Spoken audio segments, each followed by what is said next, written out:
Alright, let's do this. Coming in at number 10, we have more MK Ultra. Sometimes the declassification of files reveals the wildest of conspiracy theories to be true. There was a rumor way back in the 1970s that the government was trying to find a way to control people's minds. The project involved human experimentation, and the United States citizens were unwittingly doped with LSD. They underwent hypnosis, sensory deprivation, isolation, and torture. John Greenwald, founder of disclosure site The Black Vault, obtained information on MK Ultra via the trusty Freedom of Information Act in 2004. But many files are still missing, and many more were actually destroyed. Shockingly, CIA Director Richard Helms ordered all of the MK Ultra files to be destroyed in 1973. In 2018, more than 4,000 new MK Ultra documents were requested from the CIA after a successful crowdfunding campaign. It seems that the new records will be released shortly and will contain undisclosed information on the behavior modification efforts. Coming in at number 9, we have PPD-29. Catchy. In 2015, Obama released his new hostage policy, which was called President Policy Directive No. 30. Now, the last publicly announced derivative was PPD-28, which led people to realize that 29 must have been passed under the radar. PPD-29 is clearly a secret national security order. This literally is a secret, so I have no idea what to tell you other than it exists, and in 6 years' time its declassification will be up for discussion. We may find out sooner if the law ever needs to be executed publicly, although as it's in the national security interest, we probably don't want to find out until it's declassified. Coming into number 8, we have swine flu. Okay, hands up if you actually contracted swine flu. Me, but I wasn't living in the United States, so maybe this doesn't apply. But still, it sucked, although I've never been as skinny as after I recovered. Swings and roundabouts. So it's been 10 years since the outbreak of swine flu, which caused a global pandemic. But actually, it turned out to not be as bad as everyone thought it would be, thank goodness. Nonetheless, 10 years means that documents regarding the government's knowledge on the epidemic are soon to be declassified. It seems from a Forbes article that something shady may have been going on with the government and swine flu. The article suggests that not only were sick pigs not being monitored, but also that the government-funded Centre for Disease Control were very protective of their data. They were not fulfilling the public health mission by sharing their findings. Coming into number 7, we have quote-unquote sicko jokes. In September 2018, it was revealed that the Cold War era jokes had been discovered among millions of declassified documents regarding Soviet Russia. The CIA's deputy director in the 1980s received a document entitled Sicko Jokes. It was a file of jokes told amongst Soviets themselves about their own leaders. One corker from the era was, "A worker stands in line at a liquor store. They say, 'I've had enough. Save my place. I'm going to shoot Gorbachev.' 2 hours later, he returns to reclaim his place in line. His friend asks, 'Did you get him?' To which they reply, 'No, the line there was even longer than the line here.' Troll-a-lol-a-lol, some classic 1989/90 humor. Sure. Gorbachev, of course, was the last leader of the Soviet Union and at the helm amid its collapse. My point being that if the CIA had a list of jokes about the Soviet Union, they absolutely have documents containing loads of jokes for all political leaders, and honestly, I kinda wanna hear them. Building on from that, Soviet secrets are coming into number 6. In the name of access to information, which is something democracies are supposed to champion, the CIA is obliged to declassify documents. Sure, one way they get around this is by releasing a whole load at the same time and hoping that the juicy information, the shady information, goes unnoticed in the sea of data. This may or may not have been their thought process when they released millions, actually millions, of Soviet-era files in 2017. It's already been revealed that the CIA recruited mind readers to spy on Soviets, with the job title Remote Viewers in something called Project Stargate. What do the other 12 million files have to reveal? I'll have to wait and see, but I don't know, Project Stargate sounded pretty exciting. Okay, I swear, this is the last I will mention Russia in this list, but now seems like a good time to mention Donald Trump's Russia release at number 5. In late 2018, Donald Trump ordered the release of classified documents regarding the Russian interference with the 2016 election. The White House announced that the press had asked the Justice Department and the Director of the National Intelligence to publish secret material. On September 6, 2018, he tweeted, "Maybe declassification to find additional corruption." He was seeming to suggest that there was some kind of deep state working to undermine him. The statement came a year after it was revealed in declassified documents that Russia did actually interfere with the election. By the end of September 2018, Trump had backed down somewhat on the document release and asked a justice watchdog to review the Russian docs. Coming into number 4, we have weapons of mass destruction. It has been 18 years since the war on terror began and 16 years since the onset of the Iraq War, when the United States decided to invade the Middle Eastern country. Some documents have already been declassified. The rest may come at the 25-year mark in 2026 and 2028, so not long now. In 2015, the CIA seemingly declassified the documents justifying the war, 2 years after President Obama declared the war over. The document was from 13 years prior and was supposed to be a justification for the war, but in actuality it revealed that the US were lacking, and I quote, specific information on many key aspects of Iraqi President Saddam Hussein's weapons of mass destruction. Basically, the declassified documents show that it was all a little bit of a ruse. The declassified document led to Congress concluding that the Bush administration had overstated the Iraqi threat. I wonder what else we will learn about these so-called weapons of mass destruction from the documents when they're declassified. Coming into number 3, we have the JFK assassination. John F. Kennedy Jr. was assassinated over 50 years ago, and there are still a lot of questions surrounding his murder. The official line is that the perpetrator was Lee Harvey Oswald, but there are a number of conspiracies that suggest that this isn't the full story. There has been a slow release of classified files on the November 1963 assassination of JFK, but of course, thousands remain a secret. Donald Trump released further Kennedy files to the public, but the full story is of course yet to come. Not all of the documents were released, some were very much held back, so the full story on one of the most high-profile deaths of all time is yet to be told. Coming into number 2, we have Guantanamo. Guantanamo Bay was set up by the George Bush administration in 2002. It is a United States prison camp filled mainly with suspected terrorists. Rumors of detainee torture and imprisonment without trial were very much just rumors, until the CIA were forced to declassify a number of reports on the controversial prison. I'll read an excerpt from a Guantanamo Bay document I found in the FBI declassified vault. On a couple of occasions, I entered an interview room to find a detainee chained hand and foot in the fetal position to the floor with no chair, food or water. Most times they had urinated or defecated themselves and had been left there for 18 to 24 hours or more. On one occasion the air conditioning had been purposefully turned up so far that the temperature was so cold. The detainee was barefoot and shaking from the cold. On another occasion the AC had been turned off completely, making the temperature in the unventilated room well over 100 degrees. The detainee was almost unconscious on the floor with a pile of hair next to him. He'd literally been pulling it out throughout the night. The report also mentions the sound torture that had been rumoured. The information was supposed to be declassified in 2031, but during the Obama administration there was a data dump of declassified Guantanamo documents. Again though, there are still thousands of files waiting to be released which will further reveal the extent of government torture and more. Finally, coming into number 1, we have 9/11. It has been 18 years since 9/11, so does that mean in 6 years time we're gonna find out exactly what happened?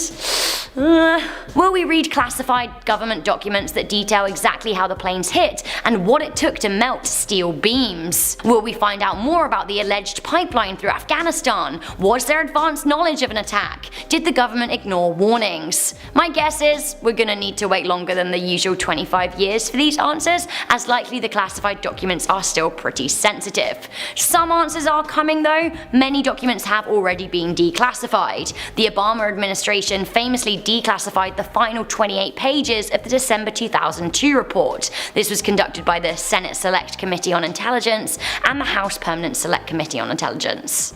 Honestly, I think in my lifetime we will have more answers. I really hope so. Starting off this list in our number 10 spot, we have Rabbit Telepathy.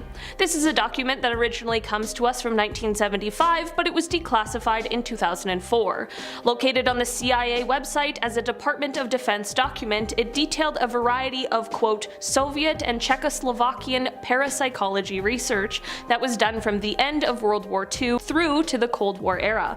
One of the most grisly grisly and truly unbelievable experiments that were conducted that was listed on this document occurred in 1956. Basically, they were trying to use rabbits to communicate with submarines, which is definitely just bizarre on a regular level, but of course the way in which they conducted this experiment was wrong and inhumane and truly just very cruel. Just a little heads up, if you're sensitive to animal stuff, I would maybe just go ahead and skip over this point. So for the test, they would take a mother rabbit who had recently just had bunnies. They would keep the mother in a lab on shore, and then they would take the bunnies down with them into the submarine. Slowly, one by one, they would take the life of the bunnies, and each time they did, the mother rabbit's brain would produce a detectable and recordable reactioning. Is this one of the worst things I've ever heard? Yes. What's even worse is that the report then goes on to say that other examples of quote animal telepathy research continued into the 1970s, and that it included other animals such as dogs, bears, birds, insects, and fish. I can't imagine they were any different, but let's just hope that these other tests weren't quite so cruel and inhumane.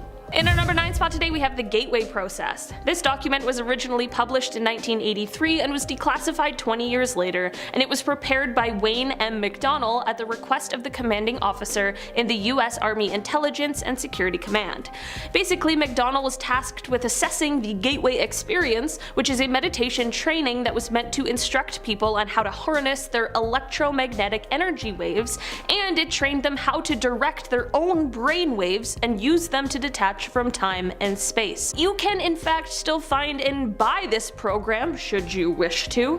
The analysis or assessment by Wayne tackles a wide variety of subjects, all the way from astral projection to quantum physics and so much more, but at the end you're pretty much left with the fact that, quote, there is a sound, rational basis in terms of physical science parameters for considering Gateway to be plausible in terms of its essential objectives. But are you ready for the unsettling part? He also warns that those using the techniques for quote terrestrial information gathering trips or other operations of the like should be quote intellectually prepared to react to pulsable encounters with intelligent non-corporeal energy forms when time-space boundaries are exceeded. That's enough for me to tap out without even trying it. In our number 8 spot today we have the cattle crimes. Okay, so these documents reveal a super grim FBI investigation that took place in the 1970s at the request of US Senators Floyd Haskell of Colorado and Carl Curtis of Nebraska. I guess there was some weird sort of connection between these horrific things being done to cattle across as many as 21 states. In a letter from 1975, Senator Haskell was able to identify 130 of these strange, macabre cases in Colorado alone. All of the cases were eerily similar, which is unsettling considering the details. In most cases, the cattle would have had their left ear, left eye, rectum, and reproductive organs all missing, and all the blood was drained from the carcass, but there was no blood on the ground or around them, nor were there any footprints. How absolutely horrifying is that? Some people chose to believe that the cause for these was mysterious helicopters and UFOs, but there's a letter from Senator Curtis to the FBI director that says, quote, the series of incidents stretching from Oklahoma to Nebraska in which cattle have been dismembered in some kind of strange witchcraft cult. I'm not gonna lie, I don't think it was UFOs or witches that did it. It wasn't until 1979 that the FBI was granted jurisdiction to begin investigating these weird happenings, and when they did, they determined that most of the instances were a result of, quote, normal predator and scavenger activity. And while that answer sounds a little fishy at best, the documents went forward to reveal that not all of the instances could be accounted for. Also, this idea of it being a completely normal scenario also contradicts reports that say the techniques used in these horrible instances were, quote, very professional and sometimes even referred to as being conducted with surgical precision. I'm sorry, but a wolf or a coyote or a bear or whatever predator you want to say did this, ripping apart its meal isn't exactly a surgically precise operation. No arrests were ever made, and while it was deemed solved, a ton of mystery still surrounds these stories to this day. In our number 7 spot today, we have Acoustic Kitty. Apparently in 1967, the CIA was spending millions of dollars trying to make cats into spies. I don't know why they chose the one animal that does not care what you want it to do, but alas, they did, and Project Acoustic Kitty was born. The project basically involved implanting electronic spy equipment into real, living cats, who would then be trained to basically eavesdrop on unsuspecting people. This is another one of those Cold War era plans that was intended to be used on those in the Soviet Union. The project had a whole slew of issues, of course, however, because cats get hungry and distracted, and unfortunately the first time this plan was being tested, there was a catastrophic outcome. The cat got hit by a taxi, but the project of course was cancelled, and the researchers said that they believed they could train cats to move short distances, but that quote, the environmental and security factors in using this technique in a real foreign situation force us to conclude that for our intelligence purposes, it would not be practical. In our number 6 spot today, we have The Judgment Call. If you haven't heard of the name Stanislav Petrov before, maybe just take a second to whisper a quiet thank you to him, because he truly might have saved all of our lives with one moment of calm, cool decision making. In declassified records released in 1998, it became known that back in 1983, when Stanislav was a Soviet Union soldier, he opted not to fire nuclear missiles, despite the fact that it appeared that the United States had launched 5 missiles directly at his home country. He used his own personal judgment to assess and figured that it was a false alarm, and he was right. Having to make a call like that would be tough. The stakes are so high, but he honestly, in that one single moment, might have prevented a third and likely nuclear world war. I'm definitely glad that those documents became declassified so that the world could learn of this story. It kind of revives my faith in humanity just a little. Maybe not everyone just reacts without thinking. In our number 5 spot today, we have Operation Unthinkable. The title of this video says Unspeakable, but the title of this operation says Unthinkable, and honestly, both are kinda true. Declassified in 1998, the documents pertaining to this operation have to do with what could have been a completely different ending to the Second World War. The documents describe Russia as a quote, threat to Western civilization, and they also outline the possibility of a quote, total war against the USSR in the wake of World War II, and they state that the goal of the mission would be to, quote, impose upon Russia the will of the United States and British Empire. The document also revealed plans to utilize the newly defeated German military, as the document says that the Allied forces, quote, can count upon the use of German manpower and what remains of German industrial capacity. According to the documents, if followed through, this plan would lead to the elimination of Russia through either occupation of the metropolitan areas or, in even darker turns, until the Allied forces made such a decisive defeat of the Russian forces in the field as to render it impossible for the USSR to continue. In the end, the operation was deemed too hazardous, and it was decided that in order to win, it would take quite a long time and it simply wasn't worth the risk, so the idea was scrapped. In our number 4 spot today, we have The Phone Call. Not so much of a document and rather a phone call, but when the telephone calls of former President Lyndon B. Johnson were revealed, it also showed something darker. The calls showed that then presidential candidate Richard Nixon might have negotiated behind the back of the president with South Vietnam. South Vietnam apparently ended up pulling out of the Paris peace talks after being told that Nixon would get them a better deal once elected. You might be wondering why he did this, and apparently that is because Nixon was concerned that an earlier ending to the war would end up derailing his election campaign, since the war was one of the most pressing campaign issues. In the end, Nixon did end up winning the election by less than 1% of the popular vote. For many years this was speculated and rumors were swirling, but once the phone calls were released, it seemed to confirm what many believed for years. In our number 3 spot today, we have Starfish Prime. This is an operation that took place in 1962, with the documents discussing the outcomes being declassified in 1989, and the operation was a joint one between the US Atomic Energy Commission and the Defense Atomic Support Agency. Basically, they detonated a thermonuclear device in the sky above the Pacific Ocean. They launched it from the Johnson Atoll using the Thor rocket, and once at an altitude of about 240 miles, they set it off, which ended up producing indicating a yield of about 1.4 megatons.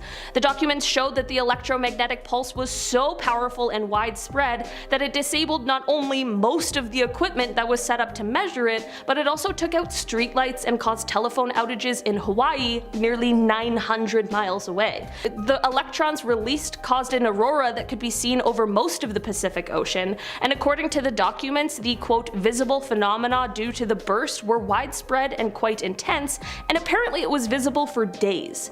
In the end, it is said that the researchers weren't expecting such a powerful blast of electromagnetic pulse, and they also were not anticipating that the electrons from the blast would get stuck in the Earth's own magnetic field for months, possibly even years, but alas, they did. This went on to create a radiation belt around the planet that eventually went on to disable at least 6 satellites. So, that's great. In our number 2 spot today, we have The Warning. On Tuesday, January 28, 1986, the Space Shuttle Challenger launched on live TV, but just 73 seconds into its flight, it disastrously disintegrated, taking the lives of all 7 people on board, which included high school teacher Krista McAuliffe, who was going to be the first non-military civilian in space due to the Teacher in Space program. Of course, investigations were immediately launched to figure out how this could have happened and what exactly went wrong. In fact, the president at the time, Ronald Reagan, appointed a special commission to investigate the causes, and as it turned out, the investigation report revealed that the disaster was, quote, an accident rooted in history. This basically confirmed that NASA had previously known about the problems that led to the destruction of the Challenger and the subsequent demise of the crew.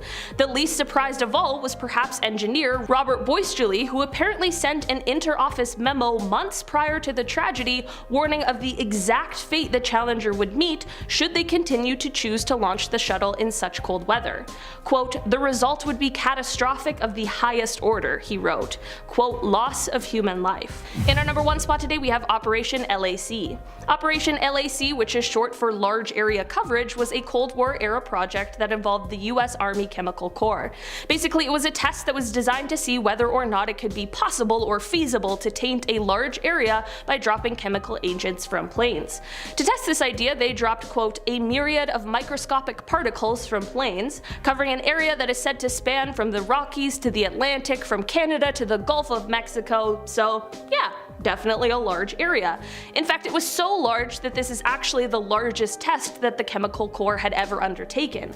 According to the declassified documents relating to this operation, the test, quote, did not provide the Corps with nearly as much data as the Corps would like, and then it goes on to say that, quote, to obtain additional data, the Corps planned further tests for the next fiscal year. Okay, that's a little daunting.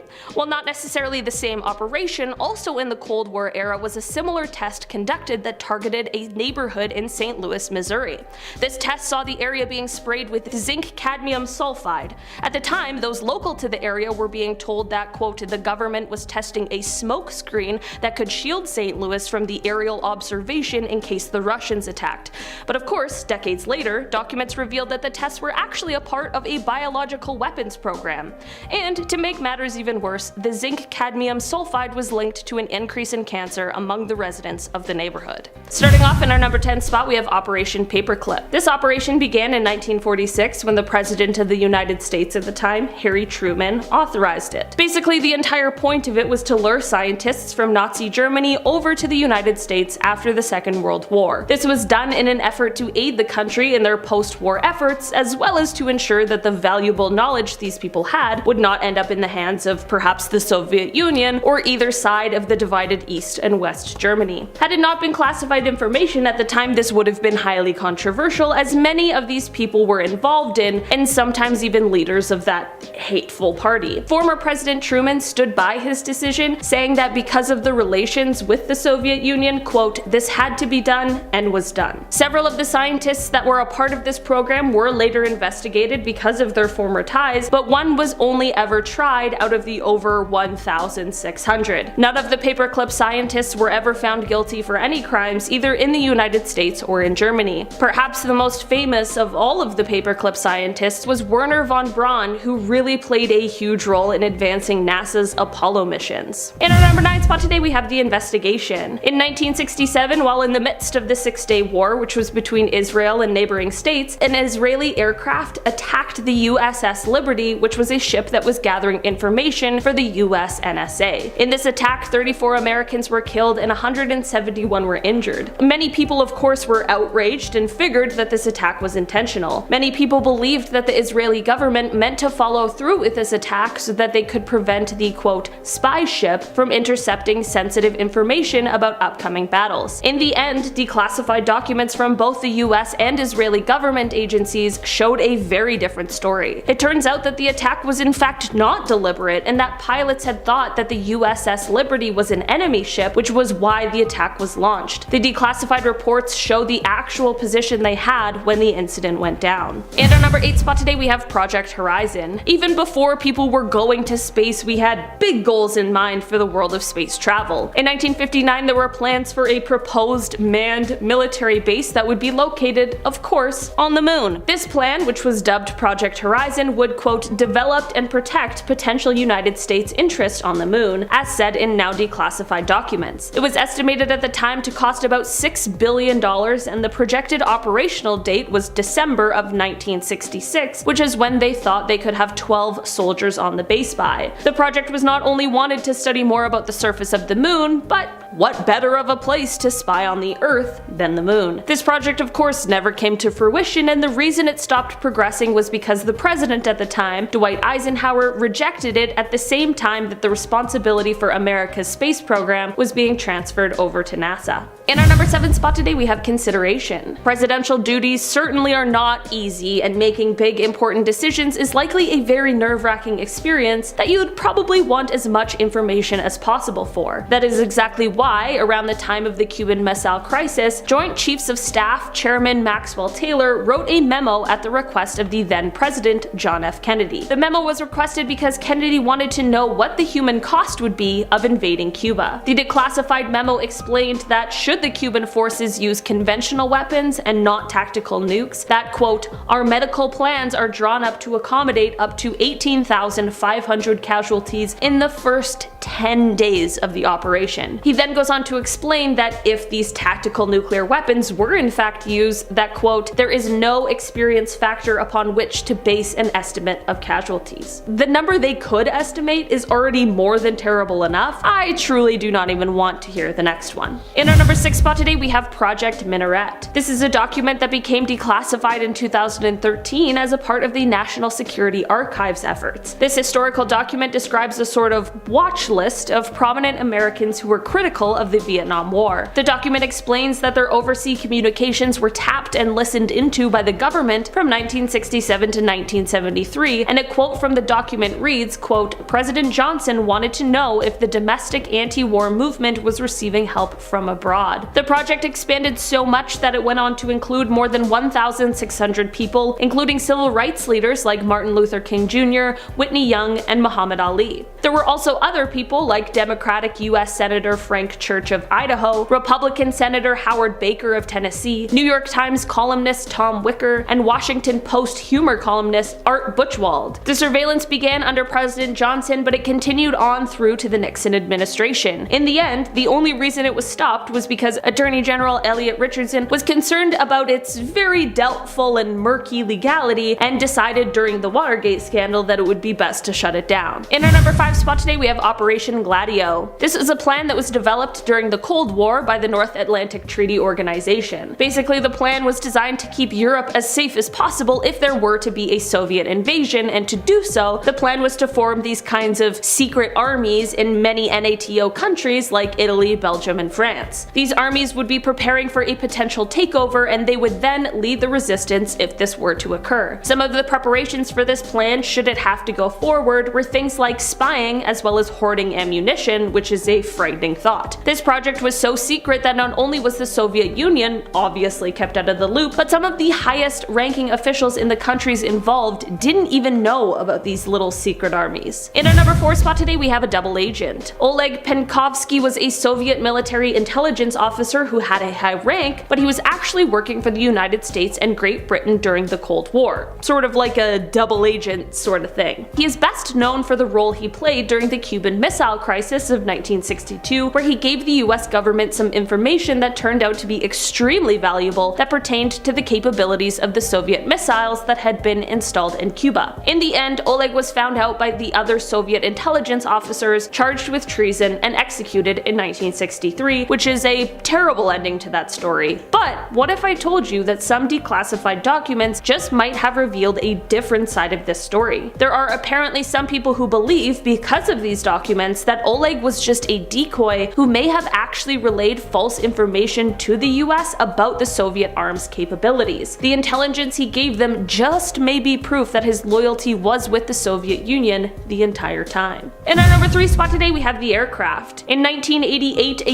US warship in the Persian Gulf ended up shooting down an aircraft. Unfortunately, this turned out to be a civilian craft that was on its way to Dubai, and in the end, there were no survivors. According to declassified documents, Navy personnel incorrectly identified the plane as an Iranian fighter jet before launching the missile that took the flight down. In 1996, the United States reached a settlement with Iran where they paid $61.8 million to compensate the families of the victims, but it is said that there has never been an apology issued. In now declassified official investigation documents, it is said that they could not find any fault with the naval officers who brought down the flight. Others have suggested that this is untrue, as journalists pointed to discrepancies between the official report and the later accounts of what occurred. Like, allegedly it was originally said that the flight deviated from its standard route, but this is said to have been found to be false. The report also apparently says that the warship was operating in international waters at the time, when it was really operating in Iranian territorial waters. In our number 2 spot today, we have the lie. Thanks to a document from the National Security Agency that was declassified, many people received a confirmation of what they long believed. This is the idea that one of the 2 supposed North Vietnamese attacks on US ships in the Gulf of Tonkin in 1964, the attack that the president at the time, Lyndon Johnson, and his administration used to justify the massive escalation of the Vietnam War, yeah, apparently it didn't happen at all. The historical analysis conducted and declassified by the NSA revealed this all. In the article, it is noted that intelligence and defense officials who knew about the faked attack, or rather who doubted the evidence brought forward by the administration, didn't speak up because of a, quote, awareness that President Johnson would brook no uncertainty that could undermine his position. It's a terrifying reality, especially when we look at the war and what went on to happen from there. In our number 1 spot today, we have New Techniques. This is a project that was originally released in 2004, but it was heavily redacted by the Bush administration and then was released again with a little less deletions by the Obama administration, and basically it describes what is called, quote, enhanced interrogation techniques that were used on certain detainees that were part of a terror group. These techniques include things like something called walling, which includes pulling the prisoners forward and then pushing them back into the wall, stress positions, sleep deprivation, waterboarding, and sometimes even isolation and sensory deprivation for hours on end, sometimes with a, quote, harmless insect placed inside of the box with them, which is intended to increase the discomfort. All in all, there's still a lot in these documents that hasn't been fully revealed to the public, but I think we've all seen enough movies to